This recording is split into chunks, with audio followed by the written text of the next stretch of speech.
Hello everyone, welcome to my review of Spider-Man Homecoming. Seems like, yes indeed, I have survived my trip through the Inhumans. And now, we are finally back. But I don't want to get too ahead of myself because of the fact that I will take this step by step because of the fact that I really like this movie. So let's get started then. This movie is Spider-Man's first solo adventure in the MCU after Civil War. He had a little bit of an introduction in Civil War that I absolutely loved. And then this movie just takes that to a whole nother level. And I will say right now, I like the movie a lot. How much? We'll get into that later on. But now, Spider-Man has to deal with some kind of Birdman. That's basically the story of this movie. And let's get into the casting then, because I don't want to spoil anything. So let's just get into the casting then, before I really talk too much about the movie, because I really want to get into spoilery stuff. But anyway, starting off, we have Tom Holland as Peter Parker, aka Spider-Man. And he already impressed me in Civil War. During that little sequence that he had, I was like, wow, this is just fantastic casting. And to be honest, continues that on in this movie. He has some fantastic moments in this specific movie. I feel like also my perception of this movie was kind of tarnished by internet hatred, because of course it's internet hatred, it always is. And I forgot how good this movie actually was because I let the hate get to me. But Tom Holland is really good as Peter Parker, aka Spider-Man. He is fantastic casted. I don't really think they could have actually casted someone better in the role of Spider-Man. He is Spider-Man and he embodies it too, and you can tell he's a fan of the character too, because he gives it his all. And also there's one moment more towards the end of the movie that is just perfect. That is absolutely perfect, and the way that Tom handles that scene is just beautiful. I love that sequence so much, but it's more towards the end of the movie, but people will know what I'm talking about. But that scene is fantastic. Next up, we have Michael Keaton as Adrian Toomes, aka Vulture, the bad guy of this movie. And I also like Adrian Toomes a lot in this movie as well. Now, in the comic books and in the TV series, Vulture was never really a big character in that sense. He was always just some kind of Birdman flying about, causing trouble. Peter Parker takes him out and calls it a day. Simple as that. You know how it works. But here, they actually give him a story, and they actually make you sympathize with his cause. And I love that about this movie, that they do that. And Michael Keaton, he does a fantastic job. It was like he was meant to play some kind of Birdman. Maybe he should do that more often. Who knows? And also, now he's been in both Marvel and DC, because he was Batman before and now he's Vulture. And like I said, he does a fantastic job. And that's also another sequence between him and Spider-Man more towards the end of the movie that was just so good. And just the tension scene in that scene is perfect. Then after that, we have Robert Downey Jr. back as Iron Man as well. Yes, I am going to mention Iron Man in this movie. And he is basically the fixer in this movie. That is the best way to describe him in this movie. He is in a way kind of like a mentor, but he lets Peter do his own thing with the high-tech suit. However, he does need to fix certain things mistakes that Peter makes. And just like always, he's really good in the movie as well. Then next up, we have Marissa Tomei as May Parker.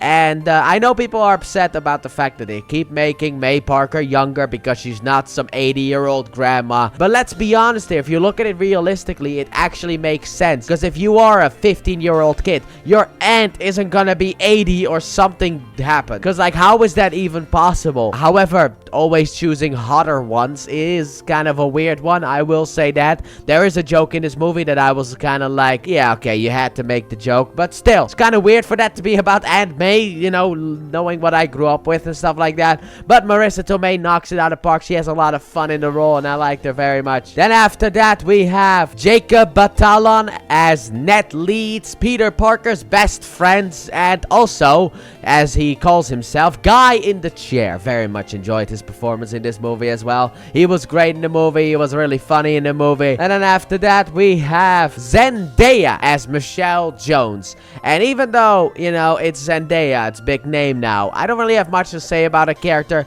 because her character does more in the next two movies and isn't really an important character here. She's basically just a sarcastic character that says one line and then that's the scene. She has a couple of scenes in the movie where she says a couple of lines, she's a bit sarcastic, and yeah, she's also hiding something that we learn more towards the end of the movie and in future movies as well, as you know, if you've watched the future MCU movies. But overall, I liked her sarcasticness in the movie. I love that, as someone who also likes to sometimes times, or a lot of times actually perform sarcasm of my own, I enjoy seeing that on the screen as well. So she did a really good job. And then next up, we have Jon Favreau back as Happy Hogan, who is basically Peter Parker's in-between between him and the Avengers. Simple as that. That's basically what Happy is.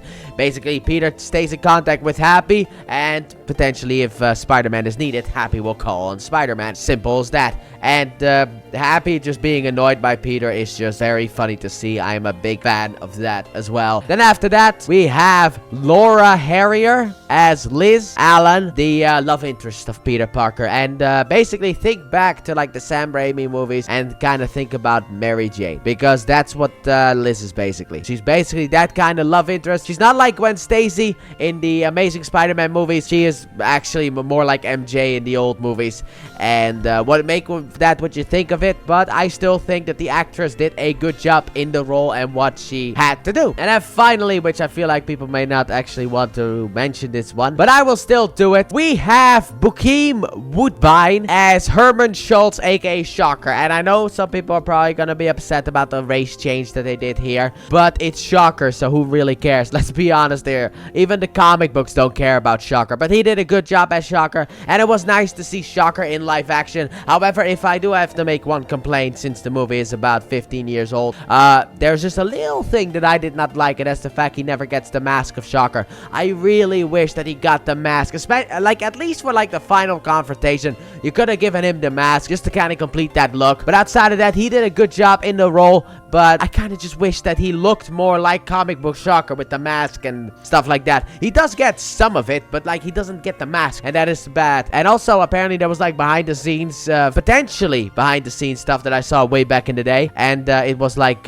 Shocker with mask and everything, but I guess they didn't use it for the movie. I just really wish that they did. Just a simple thing. And that is basically the cast out of the way that I could talk about without really getting into any spoilers. And overall, yeah, this movie is fantastic. I love this movie. I thought it really handled Spider-Man really well. Yes, I know people are gonna call it Iron Boy and all that stuff, but look, when an MCU movie doesn't go into the MCU, people complain, and doesn't use the MCU. It's like, oh, but where's this character? Where's that character? Now that we actually have a character where it's like, oh, hey, Iron Man actually shows up, it's like, oh, but why is Iron Man here? He shouldn't be here. This should be a solo Spider-Man movie. And it's like, dude, can you just shut it for a couple of seconds, please? It's an MCU movie. There are other heroes in this universe. I don't mind it that Iron Man is in this movie. It's more what the second movie does where I have my problems with this MCU Spider-Man journey that we are on. But overall, this movie is great. I love all the lessons that Peter has to learn in this movie. I think they're all great. And let's just get straight into final verdict, because I really want to talk about this movie more in spoiler talk. So, my final verdict for Spider-Man Homecoming is going to be a 10 out of 10, baby. Yes! Easy 10 out of 10. The easiest 10 out of 10 that I've ever given. This is also, even though I know people are going to be mad about that, my favorite Spider-Man movie. Like, to me, the best Spider-Man movie ever. Because this is the only one where I literally cannot think of any problem at all. You know, there's no problems at all. There's only one other Spider-Man movie where I could really say that about, and that is the first ever Sam Raimi Spider-Man movie. Because I don't really have problems with that one outside of the campiness, but it was the times, and also it's Sam Raimi. But the Spider-Man one from Sam Raimi and this movie are really the only two movies where I really don't have anything to complain about. And after that, we go into complaints. But this is my favorite Spider-Man movie, even though technically that also kind of goes to No Way Home. But I'll talk more about why that is once we get to No Way Home, which is going to take about 10 years to get to. But still, because we still have so much to do with the MCU. But I love this movie, and I highly recommend that you watch it. Even if you're just haven't caught up on all of the MCU, just watch this movie. It catches you up pretty quickly